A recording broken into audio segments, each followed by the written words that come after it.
you're all very welcome to this this talk. I feel quite apprehensive about giving it, but anyway, we'll talk about that in a moment. Well, we're delighted that we've been joined by Jane Shaddick and Richard Palmer, the granddaughter and the grandson of Morgan Giles. And you might well ask, well, why aren't they giving the talk? Because nobody really wants to listen to me. I had this great idea, and when we discussed it, when I mentioned it to Jane, and I said, well, if you don't really want to do it, I suppose I could do it. And I've never seen somebody hop at a suggestion like that so quickly. So I felt that there I was, I'd have to do it. We're also joined by some people from the Teen Heritage Centre, and you're all very welcome. And we're also joined by Hal Sisk, who I asked to come along because Hal has been a great supporter over the years. He knows just far too much. And if we have any questions on Morgan Giles, or if we have any questions about rating, well, we've got two experts there who can join in. So without more ado, I'll just charge on, and we're going to talk at quite a speed because Kate had told me to reduce this talk by about 15 slides to get it through on time. So we need to start at the beginning. And I've always been a bit confused by the name Morgan Giles. And he was two.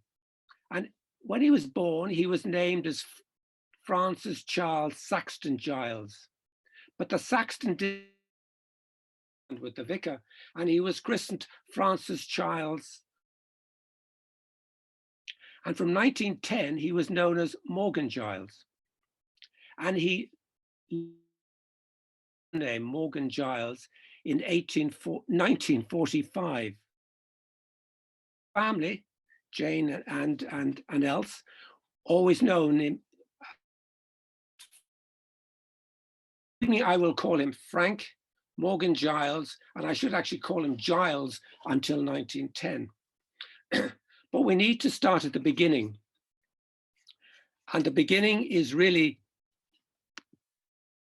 concept of a one design class. And here we must give credit where credit is due. This was first, who was a Dublin lawyer, member of the Royal Irish and the Shankill Corinthian Club. And he wrote to the Irish Times in 1886, suggesting that anybody interested in a one design class could contact him. Number of 0 replies to his letter.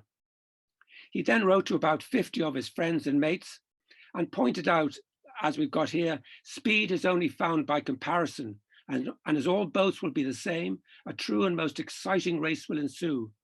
A race that will be a contest of the crew and not one of the designers and sailmakers. A contest also that will be interesting to shore-going people, as it will be a close one, and the first boat in will be the winner. And I think that's why many of us like to sail in one design classes rather than in handicap races, where we might have to wait 1, 2, or even 3 days to. So Thomas Middleton based his concept on a Norwegian boat that he'd seen up in Scotland. And this was the double-ender with a lifting centerboard, 13 feet in length. And by its design, it was to be easily launched on Killiney Beach. And the first boat was built by Robert McAllister up in Dumbarton. However, by the end of the century, the whole concept of a one design class was under threat. There was declining participation, and as happens and so often, changes to the original specification was being made by some of the builders, and there was increasing cost. So James mission to draft a new design. This was the transom stern, length overall 14 foot 3 inches, gun to mainsail, jib and spinnaker. And this is the waterwag as we know it today. However, one design classes where I've just listed a couple of them. Philip, there's yes? a slight delay sometimes. You're breaking in and out a little bit. So if you want to just maybe speak a little bit slower, just in case. It's every 20 seconds or so. So in 1895, one design, and that was designed by William Fife. The Colleen class, James Doyle in Kingston, were built. And then there was the Hoth 17 in 1890, Herbert Boyd. Philip, you might want to turn your video off temporarily, I'd suggest. My video? Yeah, if you just press the stop video button beside the mute button. Give that a go. What am I pressing? Stop. So down at the bottom toolbar. Oh no, share your screen again. So what I would suggest, if everyone for the moment wants to turn off their videos, and that way we might, it might help in terms of Philip's bandwidth. Just hold on a second. Okay.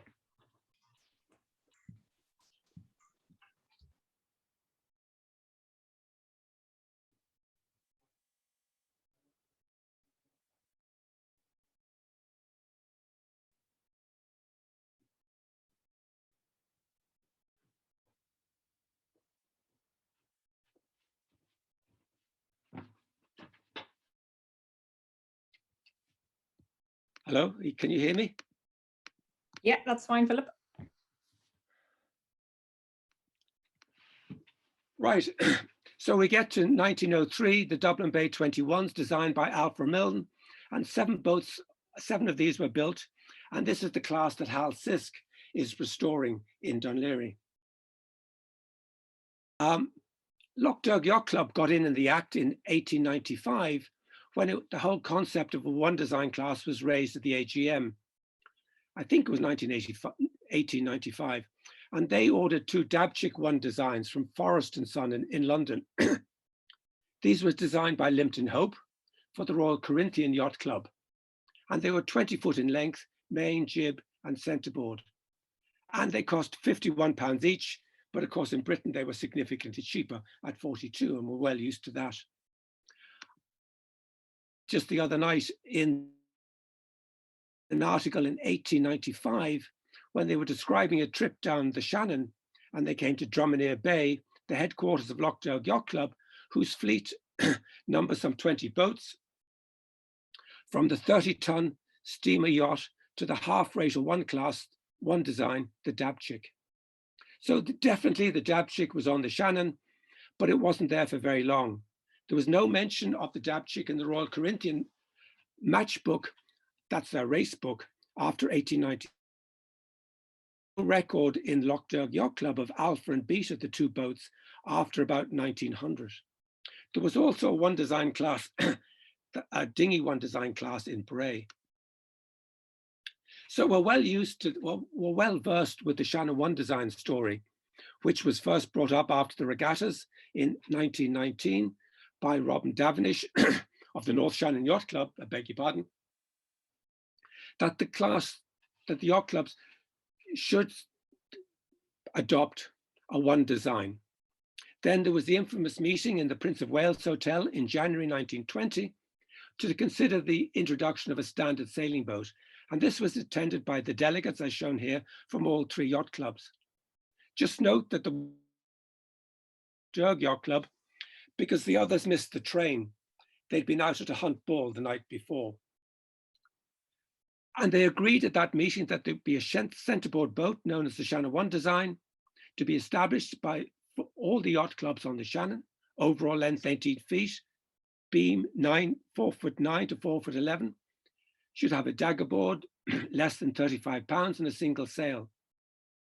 Interestingly, the design should be procured by a well-known or suitable designer, and the expense should be borne jointly by all 3 clubs. So why did they go to Morgan Giles? After all, we had our own designers in Dún Laoghaire and others. For that, we don't know. Be grateful. This is just the family tree that I put together of Morgan Giles.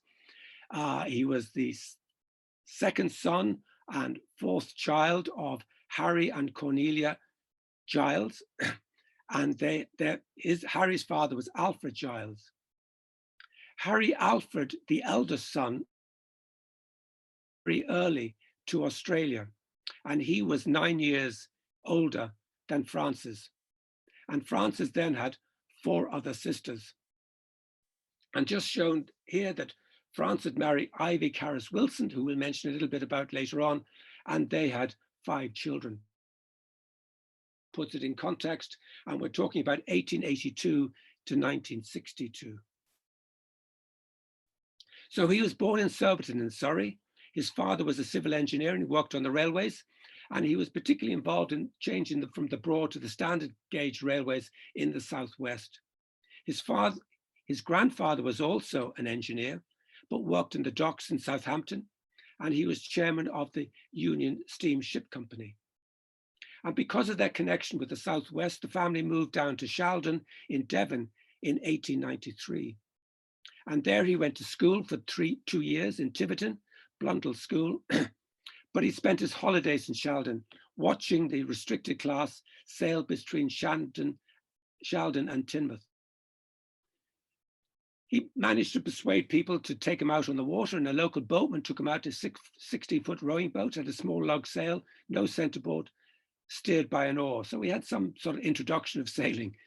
He also accompanied some of the crab boat men where he learned how to sail. Eventually, his father bought a 15-foot sailing boat with a log sail and a jib. This is just where the river, just to show us where we are. This is the River Teign, and this is a map of the Teign estuary. And on the north of it, we have Teignmouth, and on the south, just south of the bridge, which goes across the estuary, we have Shackleton. And in the middle of that is the mud flats, the Salty. So that's the area we're talking about, and we'll come back to this map a little bit later. So he went and attended Pengelly and Gore's shipyard as a fee-paying pupil.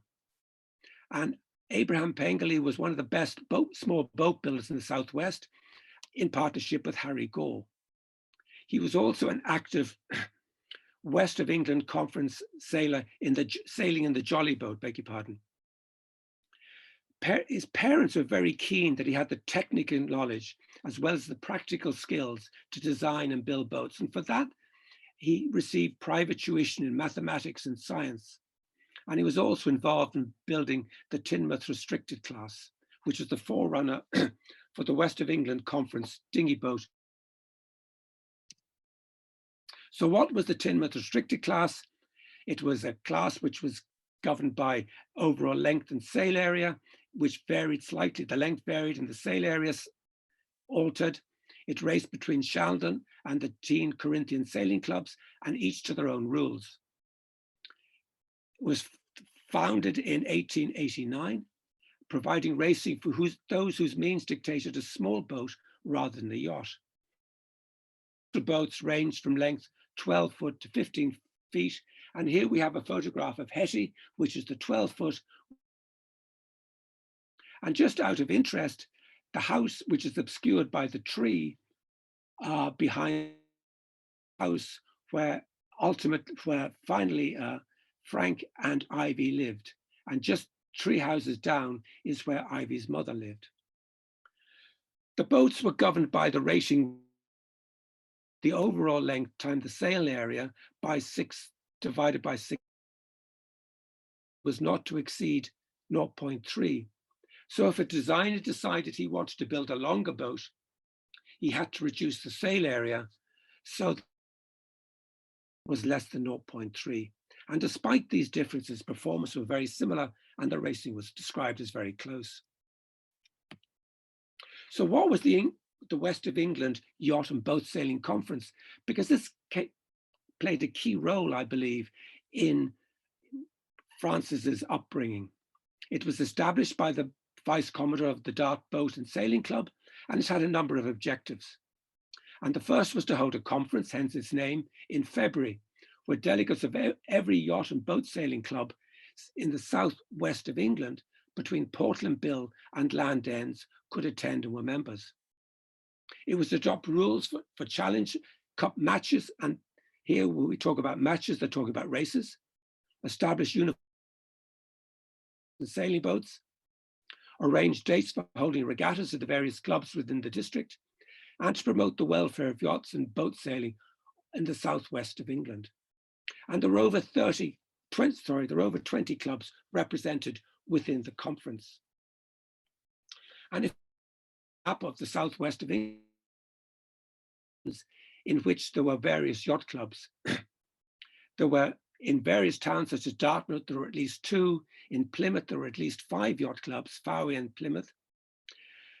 And the area was divided into 2, which I found a little bit confusing because they talked about east of Start, and about Start, we think of the start of a race, but they were talking about east and west of Start Point. So boats in the east of Start tended to race in the east, and vice versa. When you're in the west, you tended to sail in the west, but they joined. And for we as Shannon 1 design sailors, we take great pride in the fact of our long distance race. But there was a dinghy race from Dartmouth to Plymouth, which took place over 1 day because there was nowhere to stop. And it's over, a direct route is 54 miles. So all these clubs were west of Portland Bill and east of Land's End. So when Pengelly and Gore's partnership ended, Frank then joined the Tidmouth-based company, which had previously been in Sheldon, of Gann and Palmer. And we'll come back to Gann in a minute, Harry Gann. And this operated on the site, which was eventually bought by Morgan Giles in 1920. And from the age of about 15, Frank owned a number of boats and small yachts and gradually taught himself how to sail.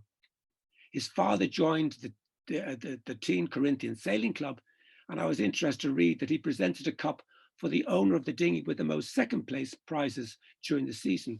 I'm not quite sure what happened to those who won most of the races. And Frank himself was elected in 1908, but his sub. There seems to be some dispute about that.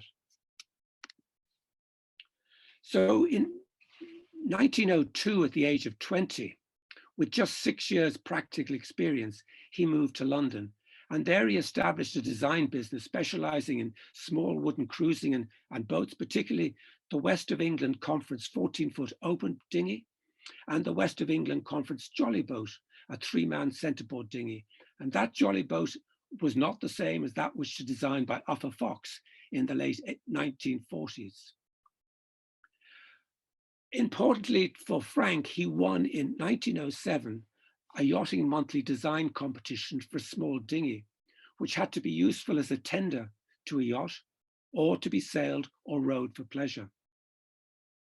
And much of the design features which he included in this 12-foot dinghy were included in subsequent designs, subsequent one design boats, such as the Hebe 1 design.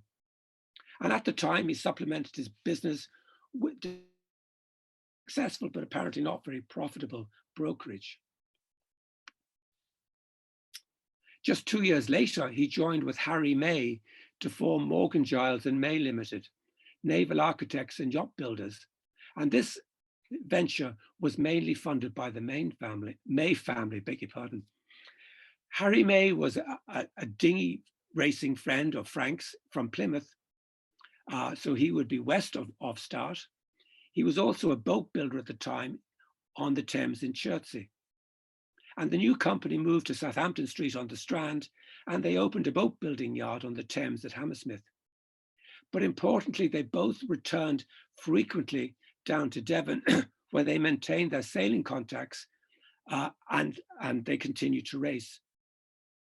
While Frank also made good contacts with enthusiastic sailors in Burnham on Crouch up in Essex, and we'll see the significance of that later on as well. So enter Ivy Carus Wilson. She was the only daughter of Fanny Carus Wilson.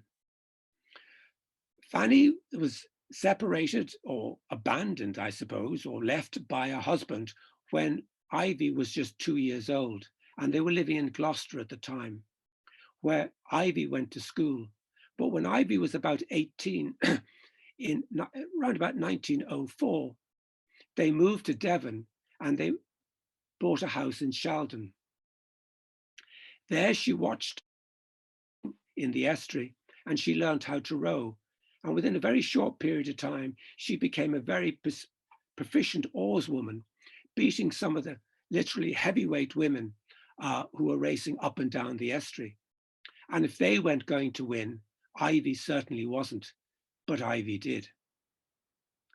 She also learned how to sail, and she was taught how to sail by what was known as a waterman or a boatman, James Simmons. And she acquired a number of boats, and she sailed against and with and many of the boats within the Sheldon area. Too, she became a proficient helmswoman with her crew, Jim. She funded Jim by allowing Jim to take her boat out when she wasn't using it, and to use it to take people for trips up and down the estuary. Jim also received any prize money that she got in order to maintain her boats. At this time, Frank and Harry May were sailing in Sheldon, and she observed those two gentlemen sailing with great success in the regattas there.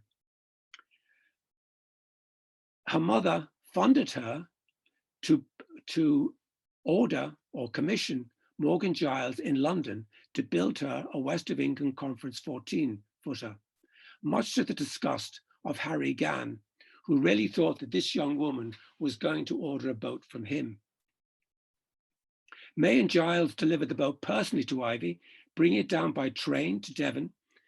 They brought it by car to Starcross on the Exe, where they rigged it.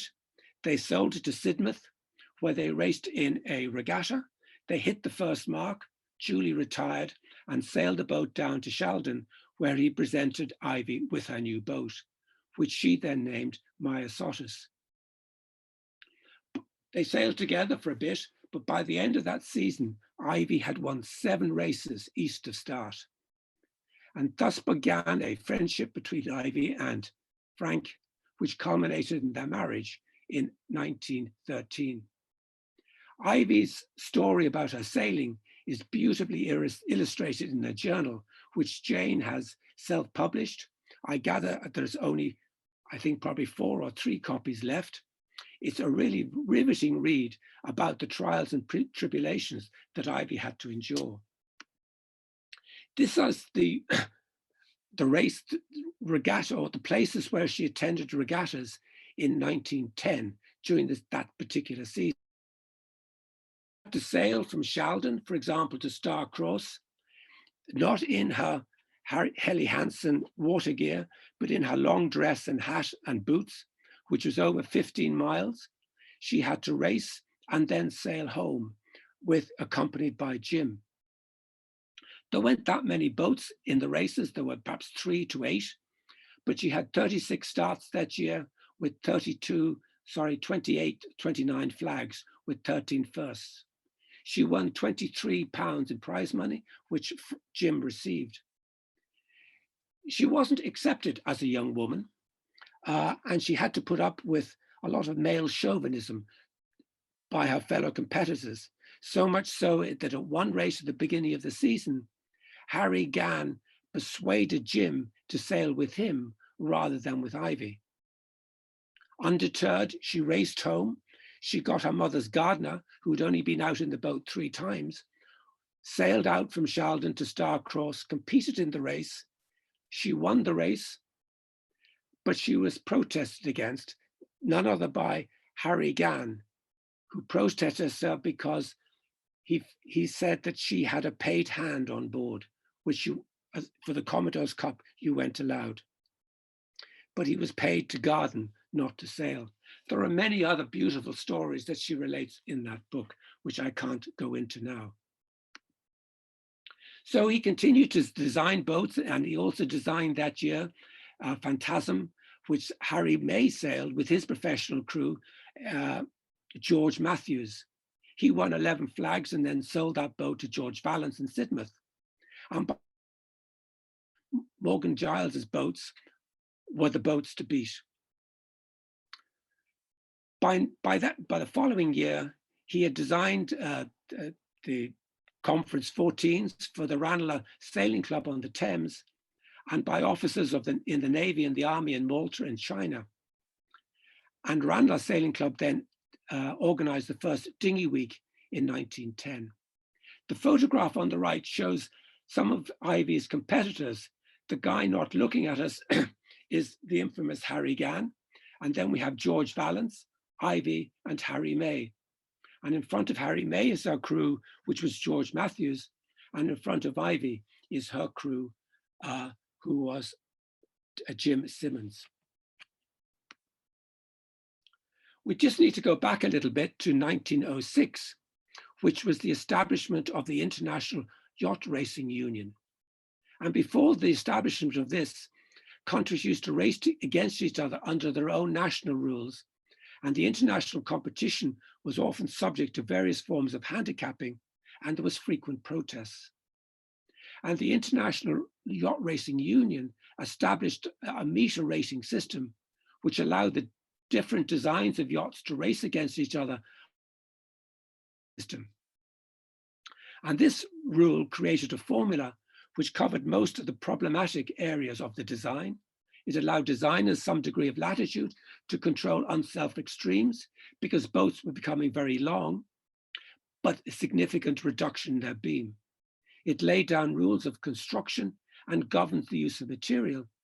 But what it did understand was that the rule had to change, and the equation for calculating the rating changed on a number of occasions. And all yachts designed and constructed under the IYRU rules were registered on the Lloyd's Register. And this is the equation. We're not going to go into it, but unlike the rule that we showed you before, where was the overall length, this is the water length that was involved. And if anybody wants to ask me any questions, you will immediately get diverted to Hal. So why are we talking about this? Because in 1910,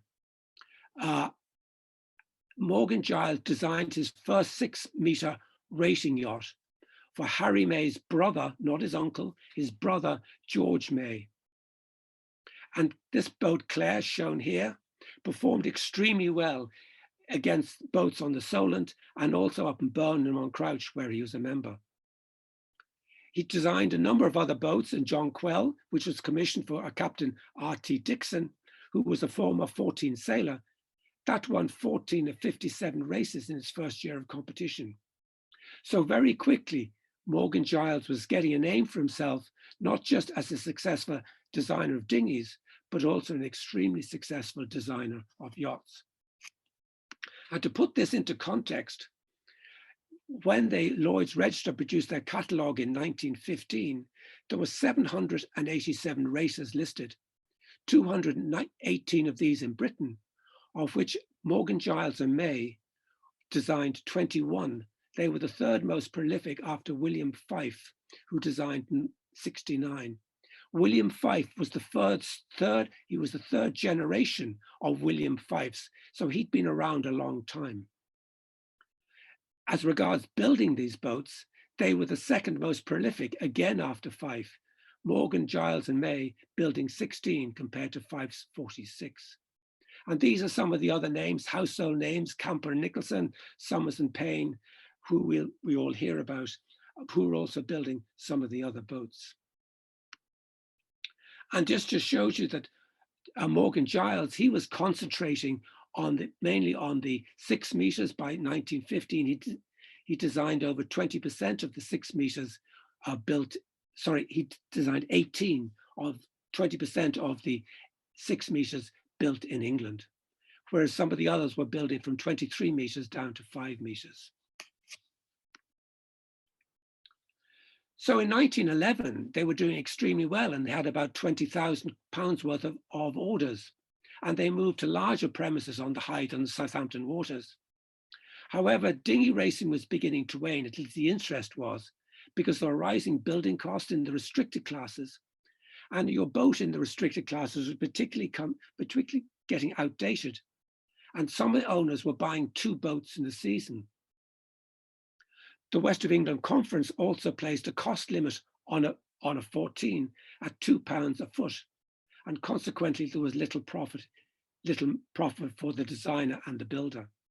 So attention was then turning to the one class, one design dinghies.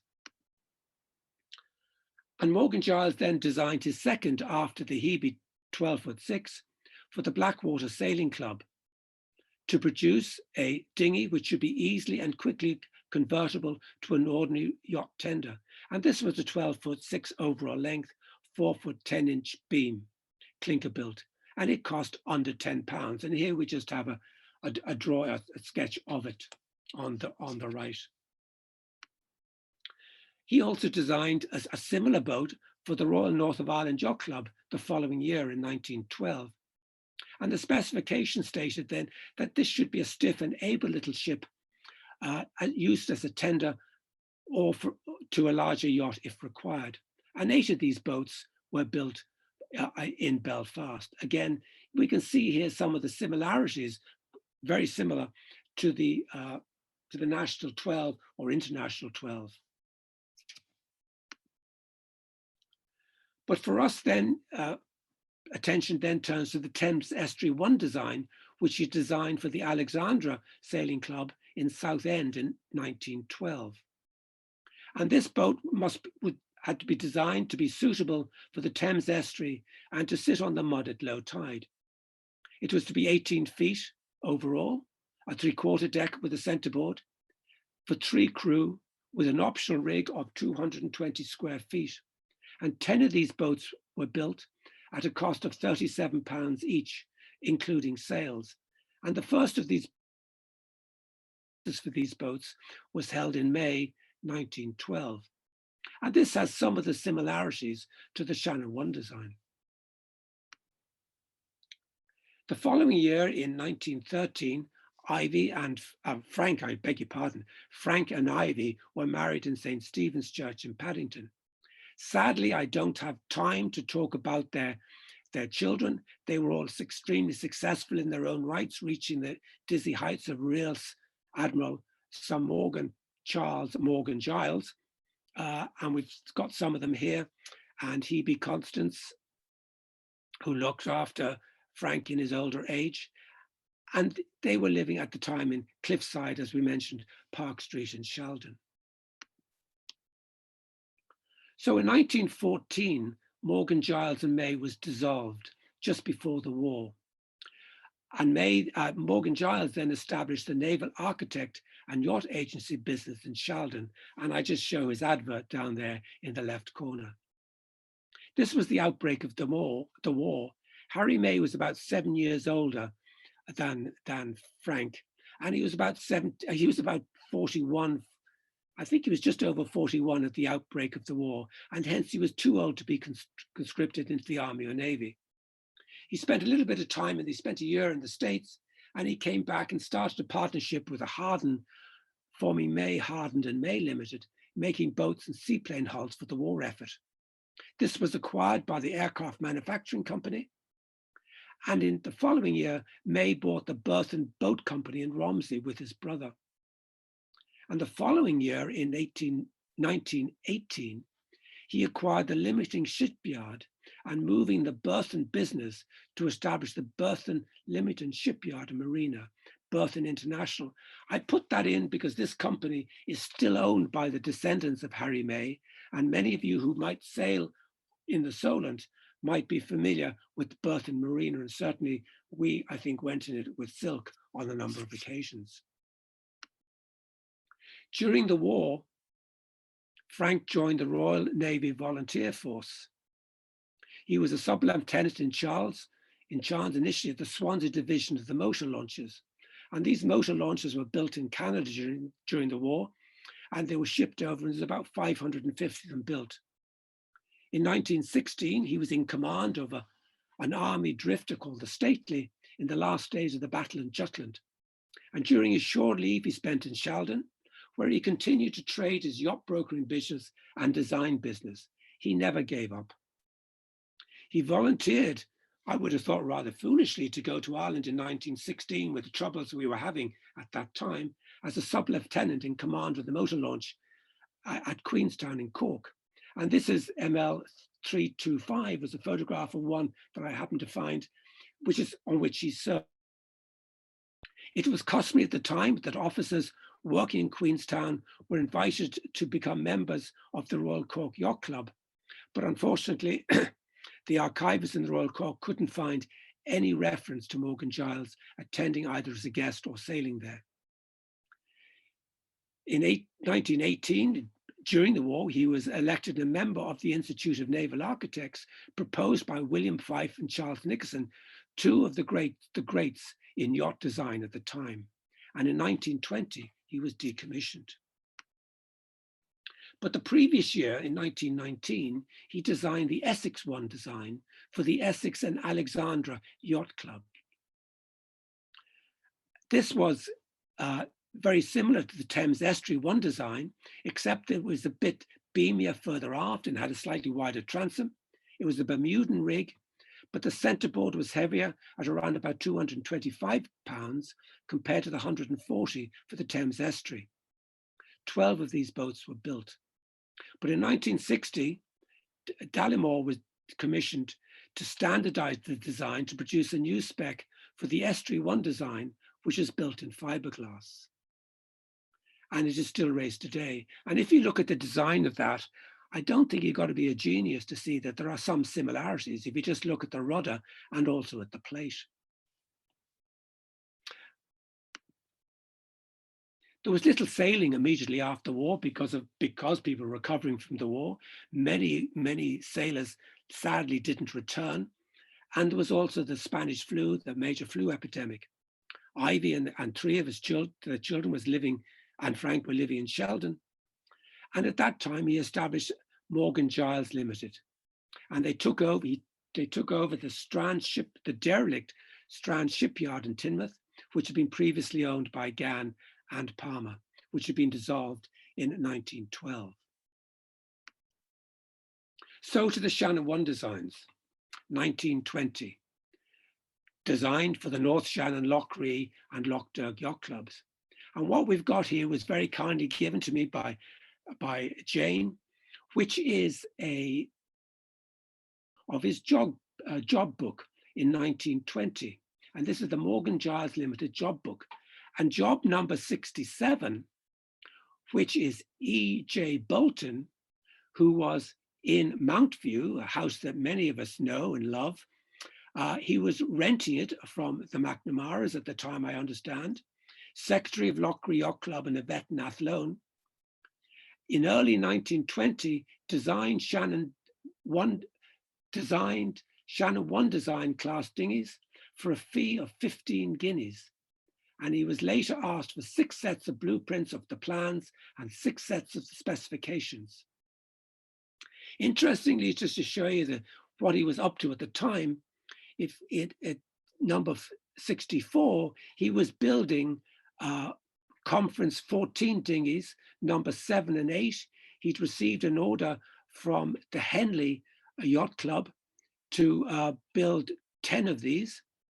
And that was 64 and 69. He then had 68. He built 2 more, 9 and 10. 66, he was designing an 8.5 meter, which was being built in Tusks on Kingston on Thames.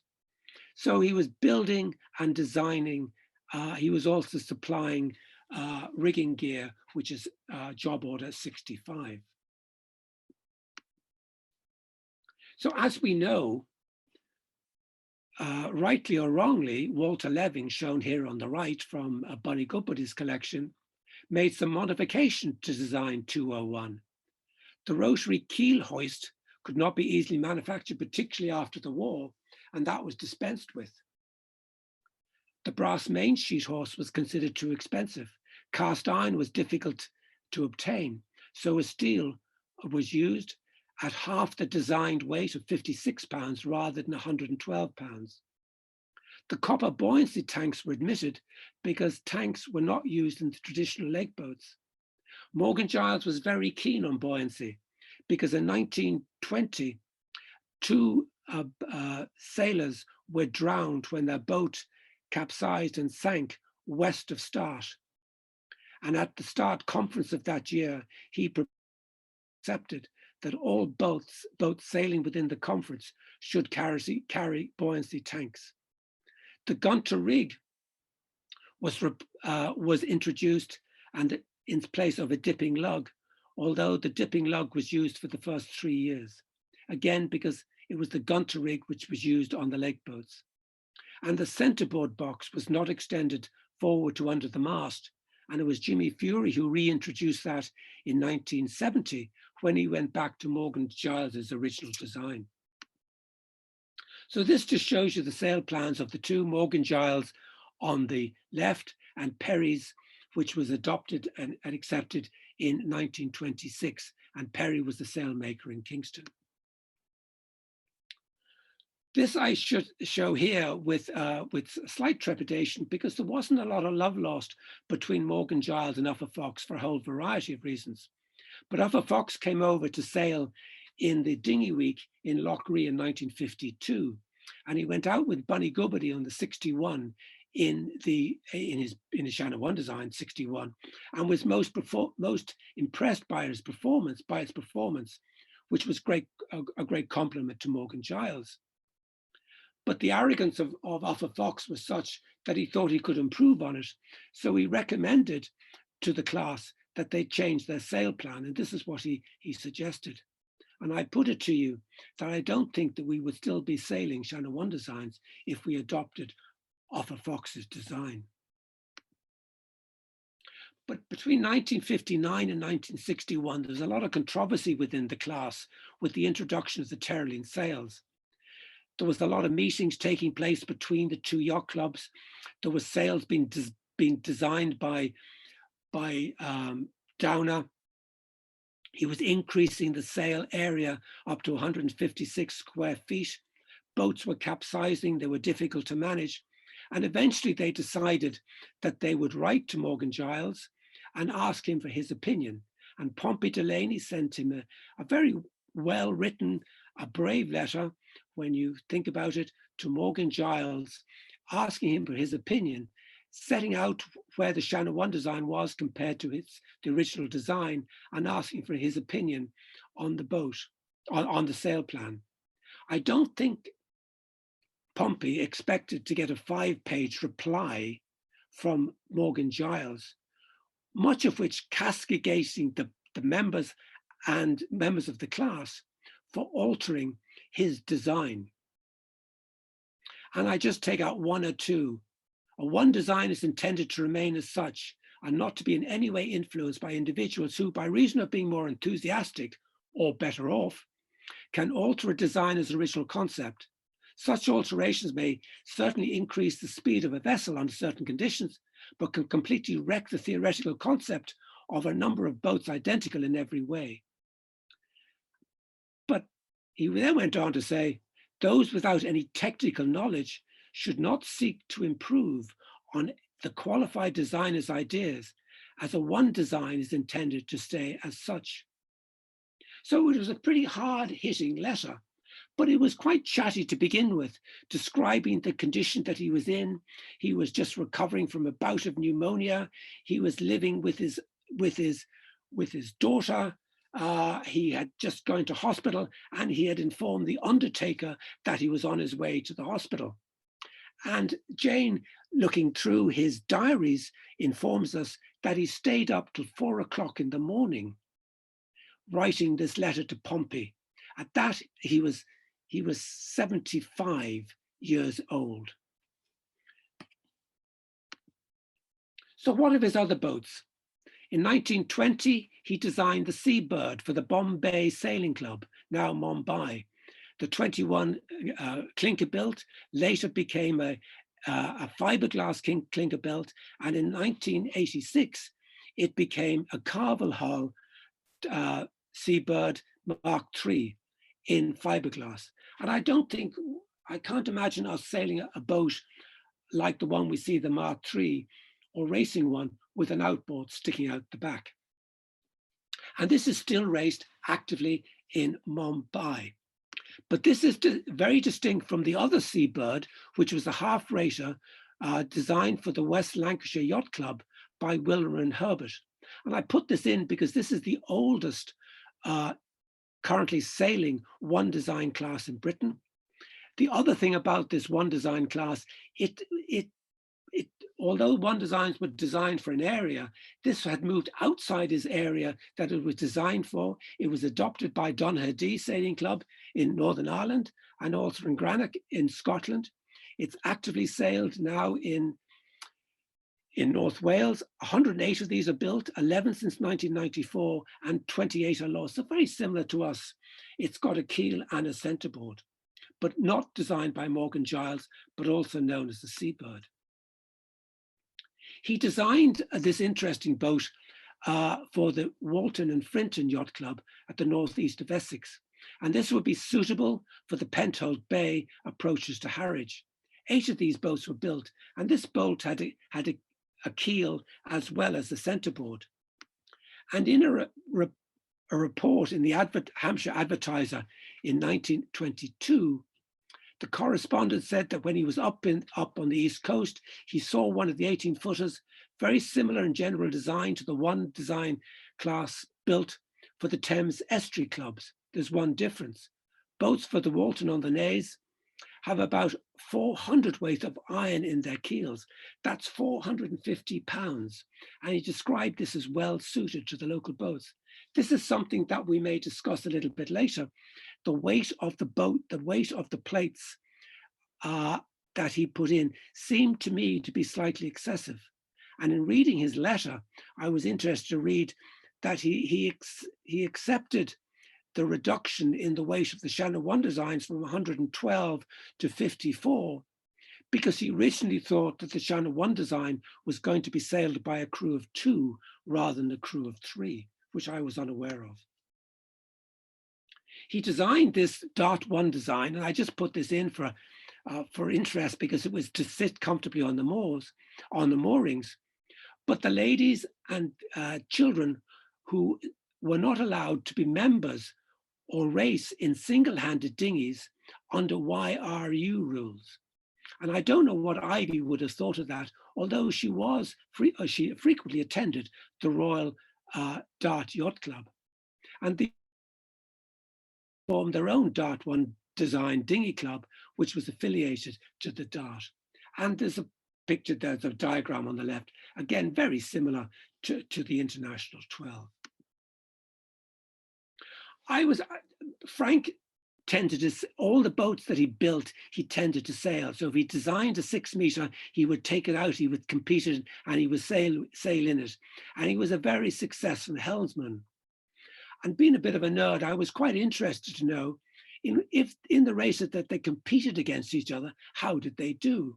So I looked up all the races that I could find between August 1920 and August 1925, where they raced against each other, and I found 18.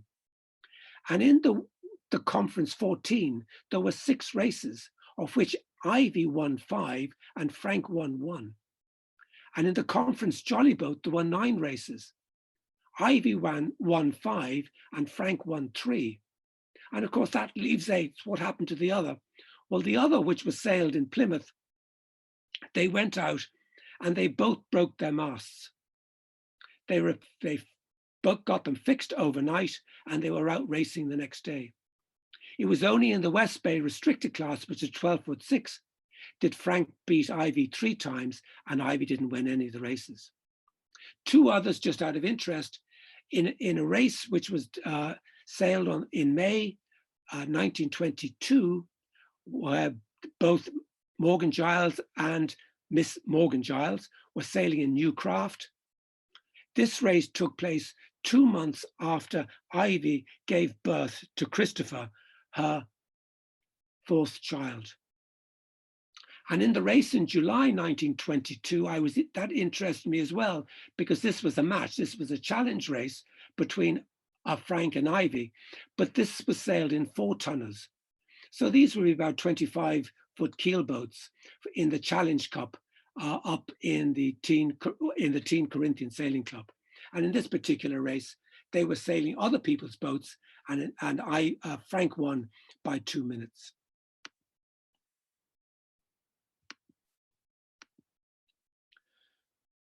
So in 1927, Frank, who had designed many of the 6 meters, and the 6 meters were because of the Siwanaka Corinthian Club Challenge Club. They challenged the English to a race. This really got sailing going again after the war. And in 1927, Frank represented either the Royal Victoria or the Royal Thames Yacht Club in the Scandinavia Gold Cup match in New York, Ivy being his crew. And they brought over the 6 meter, the Dana, and the Dana was built in 1927. The Dana is built for a Dane. They re-registered the boat and painted it red, called it the English Rose, and they took it and 4 14-foot dinghies to America. And these were the first 14-foot dinghies brought to America, not Uffa Foxes. And Uffa Fox claimed that he was the first to introduce the 14s to America. They sold those 14s to pay for their trip. Sadly, English Rose was eliminated after 3 races in the Scandinavian Cup. It was a race that if you didn't win a race after 3 or 4 races, you were eliminated. This particular boat, Dana, has been purchased by the Morgan Giles, I'm just going to call it foundation. I'm sorry, Richard, I'll just call it that foundation for the time being. It's currently in Poland. It's going to be brought back to the UK. It's going to be completely rebuilt, and hopefully it will be out on the solely on the Salient in 2023. And we look forward to seeing it. During the war, there was then building boats for the Admiralty, motor launches, speedboat, anti-torpedo boats, etc. And they would carry out many repairs and refits. The company employed over 150 people, and it got bombed, sadly or luckily, on a Sunday, and I believe nobody was killed in January 1943. And down there is one of Morgan Giles's motor torpedo boats. He went on to design a number of other designs, the Tyne Corinthian Sailing Club. He then designed the lap wing for the Oldbug Yacht Club, which is a 2-person 12-foot dinghy. And then in 1948, the Royal Dart and Tyne Corinthian Yacht Club, which is very similar to the one he designed just before the war for the Tyne Corinthian Sailing Club.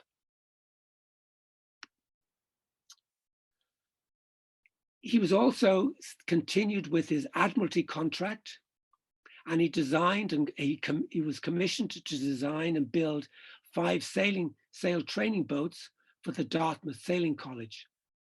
He designed many other yachts, but included the West Channel 1 design, which was a 5-ton that's based on the Thames tonnage, which is based on a displacement volume rather than length and sail area.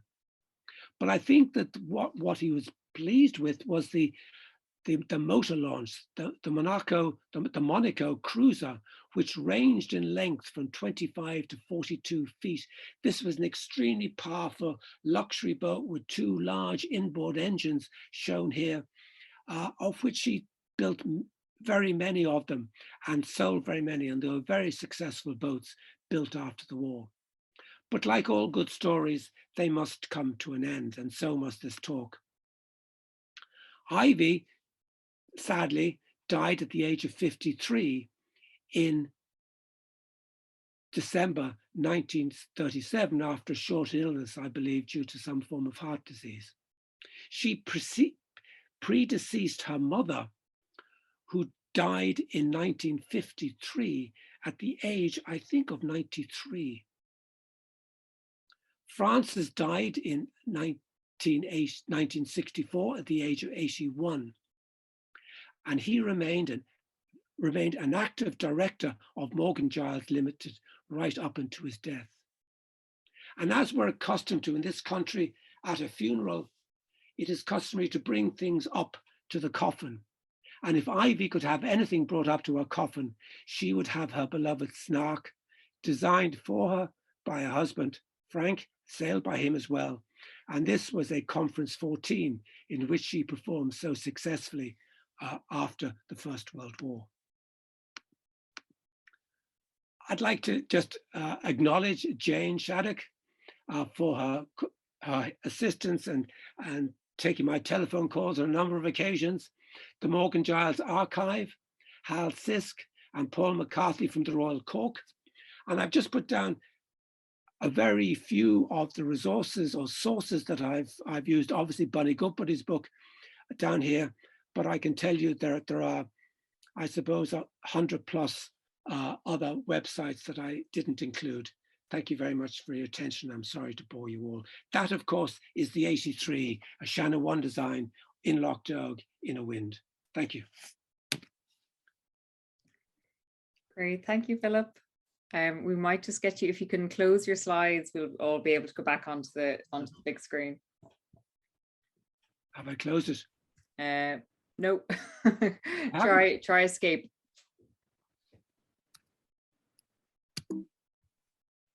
Are you all right? No, if you try there's 3 little dots there at the bottom, on the bottom left. I don't have any left. I don't have anything. I don't even have the, I'm not even on Zoom. Why not? Okay. Stop share. Yeah, wonderful. Super, thank you, Philip. If anybody would like to ask a question or give a comment, feel free to unmute yourself or of course use the chat box. I don't know, Jane, if you want to add anything, or Tim, I see you've got your hand up. If you just want to unmute yourself there.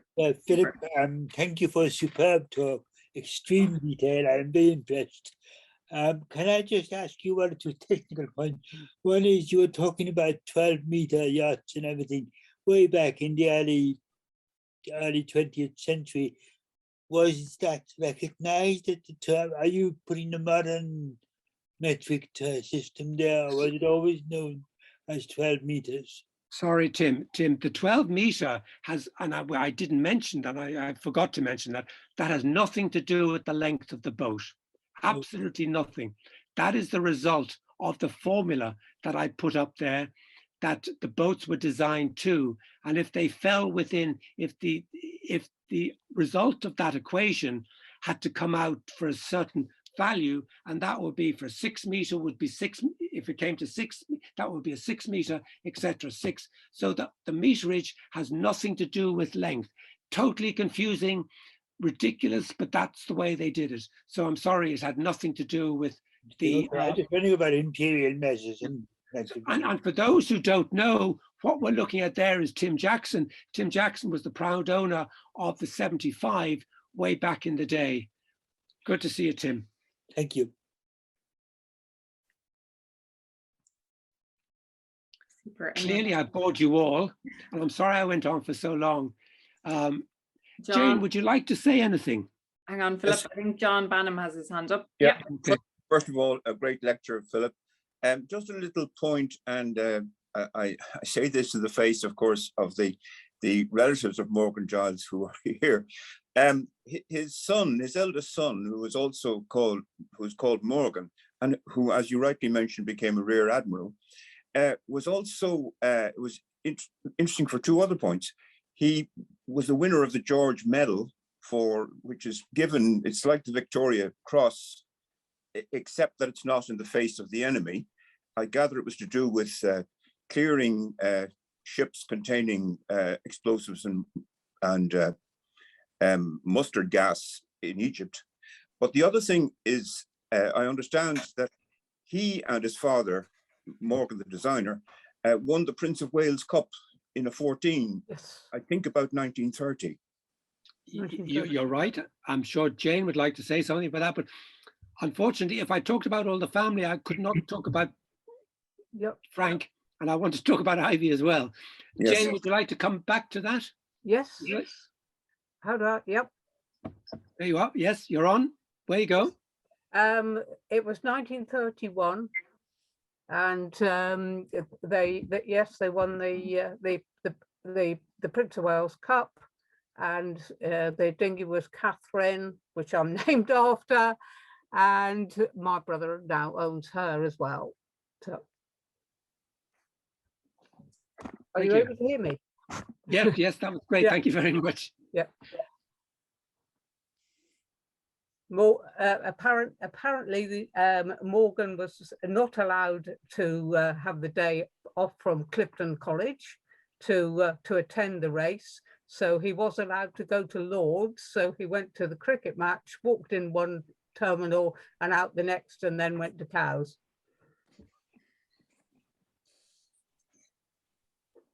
Which is the story of the Prince of Wales Cup.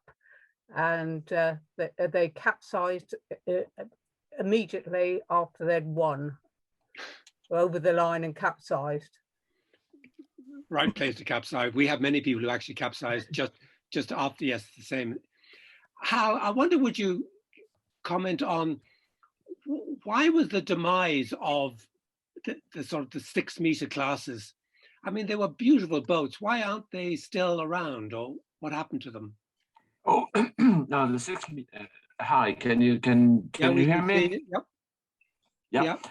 No, the meter classes have continued, of course, right? They got right through after World War II, and new 6 meters have been built, new 8 meters. They got the 12 meter class got a big revival when it was used for the America's Cup in the 1950s and 60s, when the Australians particularly and the British, of course, challenged with unsuccessful Scepter and so on. But the meter classes continue. They are, and the rule change, which, as you say, originally they changed it in the 1920s and again in the 1930s. But nowadays they are there's a huge revival in the 12 meters in Germany, in the Baltic, and Oliver Birking in his yard in Flensburg has about 7 or 8 of these wonderful big boats. I actually sailed when I was in America on Weatherly, which was designed in Newport, which was designed by Philip Rhodes. Extraordinary boats, about 70 feet long, very, very deep. They have about a 70 or 80% ballast ratio. And the Oliver Birking's yard in Flensburg was restoring one by building an entirely new hull on the lead keel. They had recovered this boat, which is an Alfred Milne design in Okay, Frank, I think we've got the gist of that. Okay, sorry. Very interesting. So there's still that. We just don't see them in this country. I think that's what. No, well, you see, the problem is, Philip, is that they're each individually designed. Yeah, I know. Yeah. It's a rich man's sport. Can I just add something, please? Yes. Philip, thank you. It's Richard Palmer. Yeah, beg your pardon. Very, very quickly, Jane and I are working very hard to put together the Morgan Giles Heritage Collection. And we've now got a dozen of, an assorted dozen, should I say, of his dinghies right the way up to Dana, who is a 6 meter. And we're putting that together. And I'm looking forward to meeting you a little later this year, where I'll be very pleased to provide any detail that your members are interested in concerning the diversity of the dinghies and yachts, of course, that he designed. And very shortly, we hope to have and publish the history of Francis Morgan Giles. We're looking forward to that. Down there is Richard Palmer. He's the grandson, and we're really looking forward to him coming over in the summer, and he's coming to Loch Ree in July. We look forward to meet you then, Richard, in person. Thank you, Philip. Thank you very much. Thanks, Richard. Hello, Philip, can you hear me? Charlie had his hand up first, and then we might add, I know John has his hand up then. Charlie, do you want to add something? Oh, I think you got to unmute. No, he is unmuted. It might be an issue with your audio, Charlie. Put a hand. You want me? With the headphones, possibly. Do you want me to go in first and then? Yeah, I tell you what, Charlie, if we can let John in first, and then if yes, I won't be long. Okay. I won't be long. I just like to thank Philip for researching that really excellent presentation. I've read quite a lot of books over the years on Morgan Giles. The principal reason is because I've been racing Shannon's all my life, but I arrived in Dartmouth to go to college there in January 1980. And to learn that there was a fleet of 5 Morgan Giles 43s there. And I was in the Hawk Division, and that was the first year I was there, was 1980. So I ended up crewing on her, which is a boat called Wyvern, which is Hawk Division's boat. They all had different names. And we used to race across quite a lot to Guernsey, basically to collect duty-free in buck trouts in Peterport, which we would sail off on a Friday night, and we'd arrive there on Saturday morning, and we'd sail back on Sunday morning and arrive back very, very late that night or very early Monday morning, depending on the wind. And I did that, and then we did quite a lot of races. There was races every Wednesday, and I went back then to Dartmouth in 1983 for another course for another 9 months, and at that stage I skippered the Wyvern. And we won the Wednesday series, and quite a few were replaced, and won one race down to Torquay, I remember, with the Wyvern. But I just have a great love for Morgan Giles, and to the family who are listening here, thank you very much to your great-grandfather, isn't it? For designing these wonderful boats. Grandfather, my apologies. I'm sure they'd wish it wasn't the great-grandfather. Yachts. Because if you ever looked at those 43s, they're most beautiful boat, quite wet at times, especially in bad weather, but great, very seaworthy. John, they're still around. John, thank you very much. Thank you.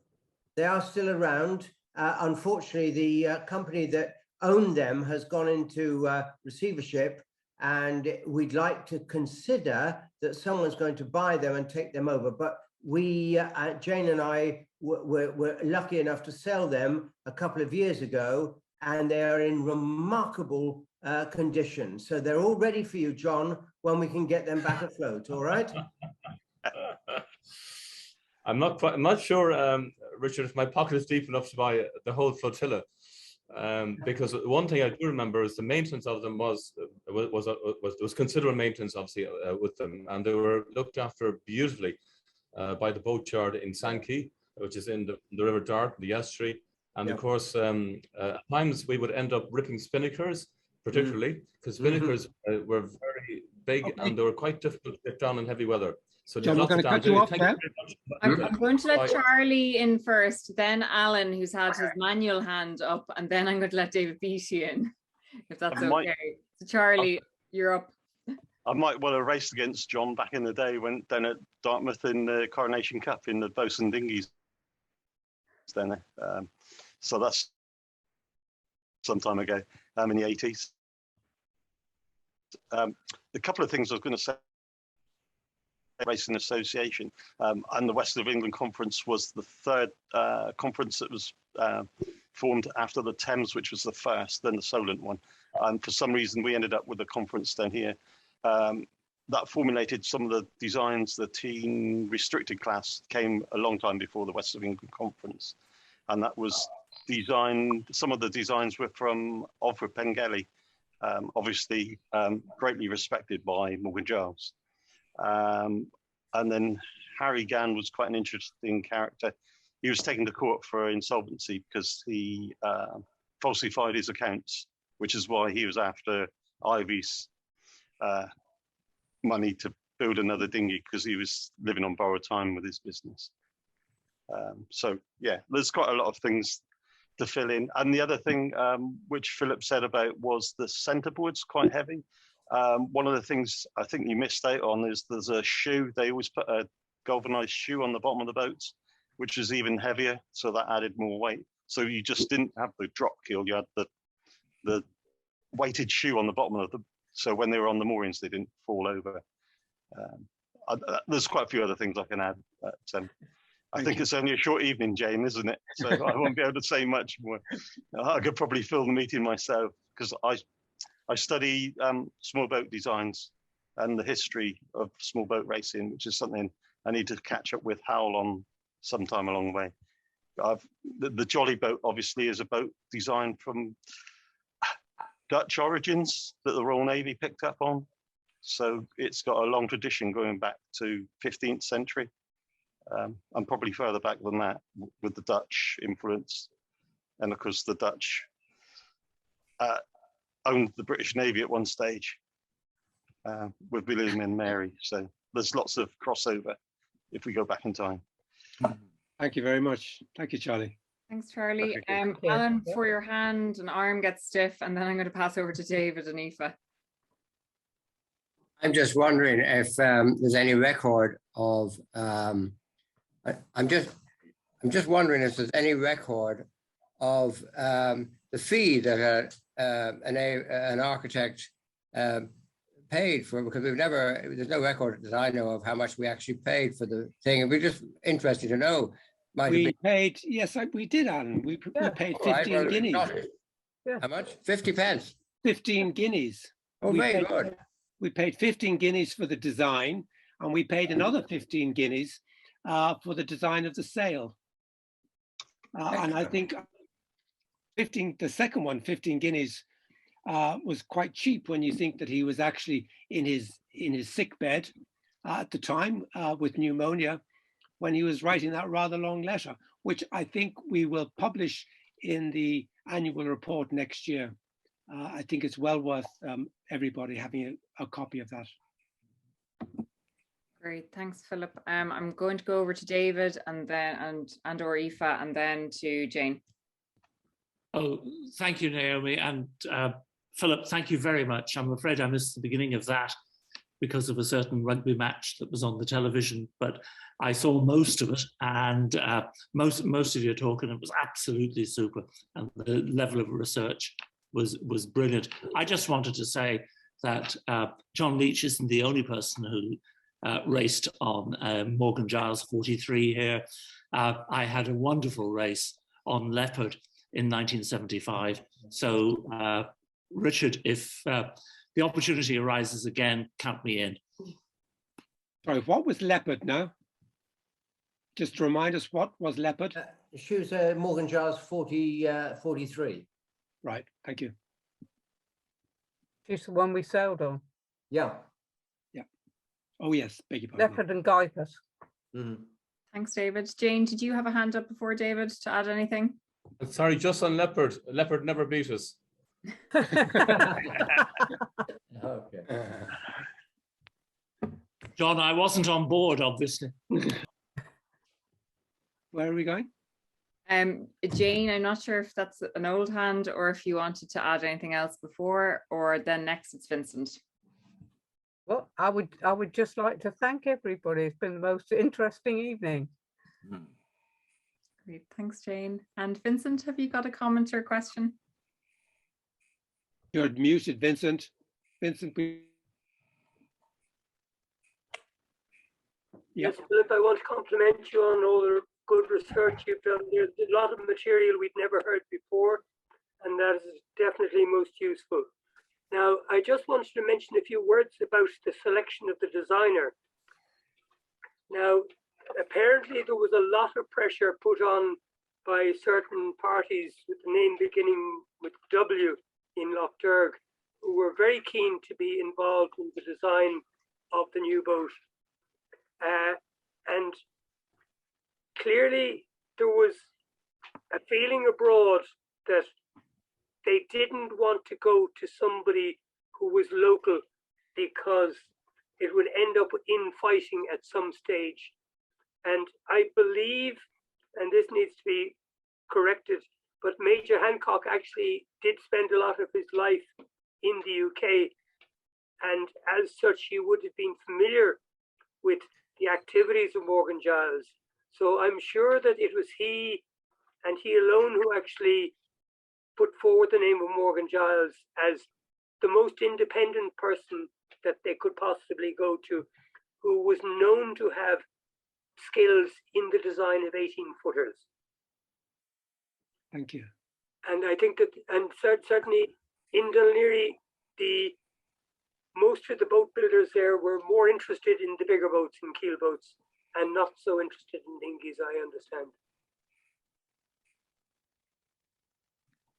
Great, thanks, Vincent. Any final comments or questions?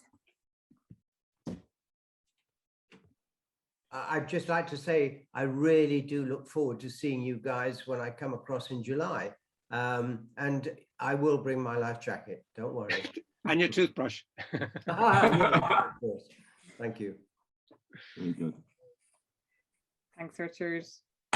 Well, I'd like to thank everybody. It's been a most interesting evening.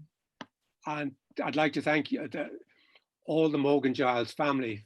Thank you very much for your help and contribution. And I think it's very fitting for this year that we've got in it, our centenary year. And I hope now that you'll raise the Shannon 1 designs further up the list of the great boats that Morgan Giles Frank designed. Super, thanks everybody. And I think I see a few claps, Zoom claps going on. Just to remind everybody that next week, and the dates do vary a little bit, but it's going to be Saturday, the 19th of February. So we're back to our usual Saturday slot at 5 o'clock. We will have boat preparation and strategy and the use of equipment by Owen Delaney and David Dixon. So I'll send on the Zoom link again for that through the email, first and foremost, and then also through WhatsApp. So thank you all again very much.